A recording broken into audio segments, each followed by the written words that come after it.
Hi അസ്സലാമലൈക്കും. Welcome to my channel. എന്തൊക്കെയുണ്ട് വിശേഷം? എല്ലാവരും സുഖമാണെന്ന് കരുതുന്നു. അൽഹംദുലില്ലാ, ഞാനും സുഖമായിരിക്കുന്നു.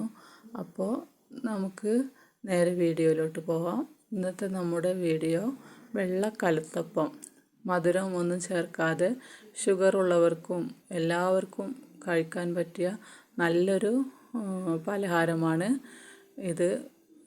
ചിക്കൻ കറിയുടെയും മീൻ കറിയുടെ കൂടെ എല്ലാം കഴിക്കാം. അപ്പോൾ പിന്നെ ഇതിന് ആരെടുക്കാനും ഒക്കെ അടി പിടിക്കാതിരിക്കാനുമുള്ള ടിപ്സൊക്കെ ഞാൻ പറയുന്നുണ്ട് കേട്ടോ. അതുകൊണ്ട് വീഡിയോ സ്കിപ്പ് ചെയ്യാതെ ഒന്ന് കാണണം.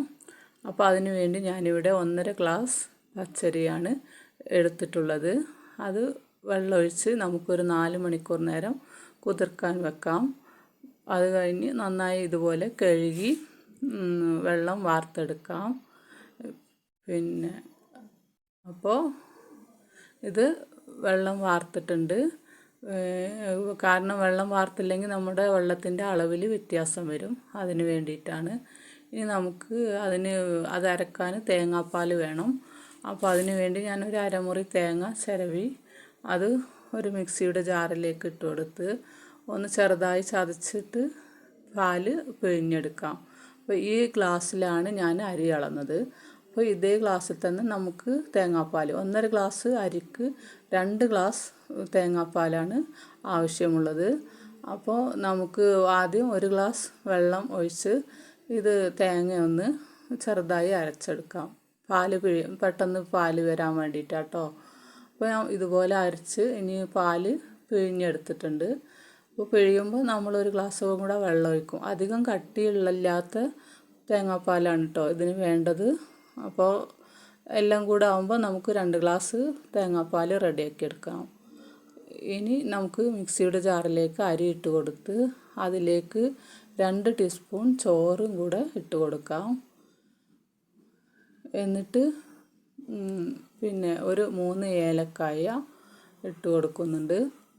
എന്നിട്ട് ഇതൊന്ന് ഇപ്പോൾ ആ ഗ്ലാസ്സിൽ തന്നെ 1 ഗ്ലാസ് പാലെടുത്തിട്ട് നമുക്ക് അരി അരക്കാം. അപ്പോൾ 1 ഗ്ലാസ് പാലാണ് ഞാൻ എടുക്കുന്നത്. ബാക്കിയുള്ളത് ഫുള്ളായിട്ട് ഒഴിച്ചാൽ നമുക്ക് അരക്കാൻ ബുദ്ധിമുട്ടാവും. അപ്പോൾ ഇത് അരച്ചെടുത്തിട്ട് ബാക്കിയുള്ളത് ചേർത്ത് കൊടുക്കാം. അപ്പോൾ ഇത് അരച്ചിട്ടുണ്ട്. ഇനി ഇതിലേക്ക് ഞാനൊരു മുട്ട ഒഴിക്കുന്നുണ്ട്. ഇതുകൂടെ മുട്ട ചേർത്ത് ഒന്നും കൂടെ അടിച്ചെടുത്തിട്ട് വരാം. എന്നിട്ട് അടിച്ചിട്ടുണ്ട്. ഇനി ഇത് ഒരു ബൗളിലേക്ക് ഒഴിച്ചു കൊടുക്കാം. എന്നിട്ട് അതിലേക്ക് ഒരു 1.5 ബാക്കിയുള്ള തേങ്ങാപ്പാലും കൂടെ ചേർത്ത് നന്നായി ഇളക്കി യോജിപ്പിക്കാം. എന്നിട്ട് നമുക്കിനി ഇതിലേക്ക് ഒരു 1.5 ടീസ്പൂൺ 1/2 ടീസ്പൂൺ ഉപ്പിട്ട് കൊടുക്കാം. അതിലേക്ക് ആവശ്യമുള്ളത് കേട്ടോ.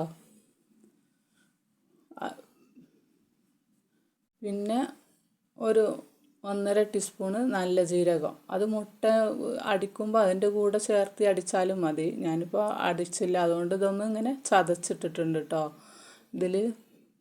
അപ്പോൾ എന്നിട്ട് ഇത് നന്നായി ഒന്ന് ഇളക്കി മിക്സ് ചെയ്ത് നമുക്കൊരു അരമണിക്കൂർ റെസ്റ്റ് ചെയ്യാൻ വെക്കാം. ഇല്ല അപ്പം തന്നെ വേണമെങ്കിലും ചുട്ടെടുക്കാം. അപ്പോൾ അരമണിക്കൂർ കഴിഞ്ഞിട്ടുണ്ട്. ഇനി നമുക്കിതെല്ലാം നന്നായി ഒന്ന് മിക്സ് ചെയ്ത് അതിലേക്ക് ഒരു 1/4 ടീസ്പൂൺ പിന്നെ ബേക്കിംഗ് സോഡ ഇട്ട് കൊടുക്കുന്നുണ്ട് കേട്ടോ. ബേക്കിംഗ് സോഡ ഏത് വേണമെങ്കിലും ഇടാം. അപ്പോൾ അതിട്ടിട്ട് ഇതുപോലെ കട്ടയൊന്നുമില്ലാതെ നന്നായി ഇളക്കി കൊടുക്കണം. എന്നിട്ട് നന്നായി മിക്സ് ചെയ്തതിന് ശേഷം നമുക്ക് ഒരു കുക്കർ അടുപ്പിൽ വെക്കാം. അതിന് വേണ്ടി അടുപ്പ് ഇതുപോലെയാണ് കേട്ടോ മാവ് വേണ്ടത്. ഈ ഒരു അളവിൽ തിക്കുണ്ടാവും. നമ്മൾ എല്ലാം കറക്റ്റായിട്ട് വരും ഇങ്ങനെ ചെയ്താൽ. അപ്പോൾ നമുക്കിനി ഒന്ന് അടുപ്പ് വെച്ച് അതിൽ ഞാനിപ്പോൾ ഒരു ചെറിയ കുക്കറാണ് കേട്ടോ എടുത്തിട്ടുള്ളത്. അപ്പോൾ നമ്മൾ വലിയ കുക്കർ എടുക്കുമ്പോൾ ചിലപ്പോൾ ടൈമിലൊക്കെ ചിലപ്പോൾ വ്യത്യാസം വരും. അപ്പോൾ ഞാൻ ഇതിലേക്ക് ഒരു 2 ടീസ്പൂൺ എണ്ണ ഒഴിച്ച് കൊടുക്കുന്നുണ്ട്. പിന്നെ ഒരു 1/2 ടീസ്പൂൺ നെയ്യ് ഇടുന്നുണ്ട്. അത് ഓപ്ഷണലാണ്, നിർബന്ധമൊന്നുമില്ല. ഞാനൊരു ഫ്ലേവറിന് വേണ്ടിയിട്ട് ഇട്ടുന്നേ ഉള്ളൂ. ഏത് എണ്ണ വേണമെങ്കിലും ഒഴിക്കാം കേട്ടോ, വെളിച്ചെണ്ണ. അപ്പോൾ ഇനി അതിലേക്ക് ഒരു 10 ചെറിയ ഉള്ളി ഇട്ട് കൊടുക്കാം, അല്ലെങ്കിൽ വലിയ ഉള്ളിയോ ഏതായാലും മതി. ഇട്ടിട്ട് നന്നായി ഇളക്കി അത് ഒരു ചെറിയ ബ്രൗൺ കളറാകുമ്പോൾ നമുക്ക് കുക്കർ നല്ല ഹൈ ഫ്ലെയിമിൽ വെച്ച് തന്നെ മാവ് അതിലേക്ക് ഒഴിച്ച് കൊടുക്കാം. ഇപ്പോൾ ഒന്ന് കളറ് മാറി വന്നിട്ടുണ്ട് ഉള്ളി. ഇനി നമുക്ക് മാവ് നന്നായി ഇളക്കി വേണം കേട്ടോ ഒഴിക്കാൻ. ഇപ്പോൾ ഇതാ റെഡി ആയിട്ടുണ്ട്. ഇപ്പോൾ ഇതുപോലെ മാവ് അടിയിൽ ഊറി നിൽക്കുന്നുണ്ടാവും. അതൊക്കെ ഒന്ന് നന്നായി ഇളക്കി കൊടുത്തിട്ട് ഹൈ ഫ്ലെയിമിൽ ഇതുപോലെ ഒഴിച്ച് കൊടുത്താൽ നമുക്ക് നല്ല ആരെടുത്ത അപ്പം റെഡിയായി കിട്ടും കേട്ടോ. ഇനി ആ ഉള്ളിയൊക്കെ ഒന്ന് കറക്റ്റായി ആക്കിയതിന് ശേഷം 1 മിനിറ്റിന് ശേഷം, കാരണം 1 മിനിറ്റ് ആകുമ്പോൾ ഇതിൻ്റെ സൈഡിലൊക്കെ ഇങ്ങനെ കുമിളകളൊക്കെ വരാൻ തുടങ്ങും. അപ്പോൾ നമുക്കിതൊന്ന് മൂടി വെക്കാം.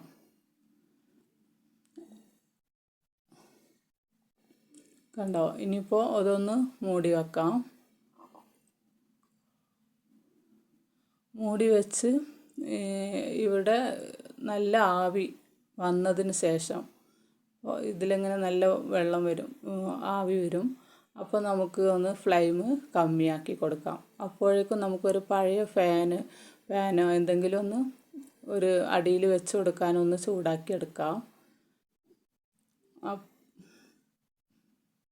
ഇപ്പോൾ ആവി വന്നിട്ടുണ്ട്. അപ്പോൾ നമുക്ക് ഫ്ലെയിം കുറച്ച് കമ്മിയാക്കി കൊടുക്കാം. ലോ ഫ്ലെയിമിൽ വെച്ചിട്ട് ഇനി നമുക്കിതുപോലെ, ഇതൊരു പഴയ ചട്ടിയാണ്, ഞാൻ ഇതുപോലത്തെ ആവശ്യങ്ങൾക്കൊക്കെ എടുക്കലാണ് കേട്ടോ. അപ്പോൾ അതിൽ വെച്ചിട്ട് എനിക്കിപ്പോൾ ഒരു 15-20 മിനിറ്റ് ടൈം വന്നു കേട്ടോ വെന്ത് കിട്ടാൻ. ഓരോരുത്തരുടെ കുക്കറിൻ്റെ ഇതിനനുസരിച്ചൊക്കെ ആയിരിക്കും, മാവിൻ്റെ അളവിനനുസരിച്ച് വ്യത്യാസം വരും. നമ്മൾ ഇടയ്ക്കൊന്ന് തുറന്നിട്ട് ഇതുപോലെ ചെക്ക് ചെയ്താൽ മതി. അപ്പോൾ അത് വേവ് കുറവുണ്ടെങ്കിൽ ഒന്ന് മൂടി വെച്ച് ഒന്നും കൂടെ കുറച്ച് നേരം കൂടെ വെച്ചാൽ മതി. ഇനി ഇപ്പോൾ നമ്മളത് റെഡി ആയിട്ടുണ്ട്. അപ്പോൾ അതിങ്ങനെ മൂടി വെച്ചിട്ട് ഇനി നമുക്കിത് തണുത്തതിന് ശേഷം തുറന്നിട്ട് എടുക്കാം. ഇപ്പോൾ ഇത് തണുത്തിട്ടുണ്ട് കേട്ടോ. ഇതുപോലെ വിട്ട് വരുന്നുണ്ട്. അപ്പോൾ കണ്ടോ, വിട്ട് അടിയിലൊന്നും പിടിച്ചിട്ടില്ല, കറക്റ്റായിട്ട് വന്നിട്ടുണ്ട് കേട്ടോ. ഇനി നമുക്കിതൊന്ന് കട്ട് ചെയ്ത് കണ്ടോ, നല്ല ആരെടുത്ത് നന്നായി വന്നിട്ടുണ്ട്. നല്ല ടേസ്റ്റാണ്. ഇതിലിപ്പോൾ നമ്മൾ തേങ്ങയും മുട്ടയും എല്ലാം ചേർത്തതുകൊണ്ട്, തേങ്ങാപ്പാലൊക്കെ ഉണ്ടല്ലോ, നല്ല വെറുതെ കഴിക്കാനും നല്ല ടേസ്റ്റാണ്. അല്ലെങ്കിൽ ഇറച്ചിക്കറിയോ മീൻ കറിയോ എല്ലാം എന്തെങ്കിലുമൊക്കെ കൂട്ടിയിട്ടും കഴിക്കാം. അപ്പോൾ നിങ്ങളെല്ലാവരും ഒന്ന് ട്രൈ ചെയ്ത് നോക്കണം. ഇത്രയേ ഉള്ളൂ കേട്ടോ ഇന്നത്തെ വീഡിയോ ഇഷ്ടമായെങ്കിൽ ഒന്ന് ലൈക്ക് ചെയ്യാനും കമൻറ്റ് ചെയ്യാനും ഷെയർ ചെയ്യാനും മറക്കരുത്. നിങ്ങളുടെ വിലയേറിയ അഭിപ്രായങ്ങൾ കമൻറ്റ് ബോക്സിൽ രേഖപ്പെടുത്തണം. നാളെ വീണ്ടും മറ്റൊരു വീഡിയോയുമായി വരുന്നത് വരെ എല്ലാവർക്കും ബായ്. അസ്സലാമു അലൈക്കും.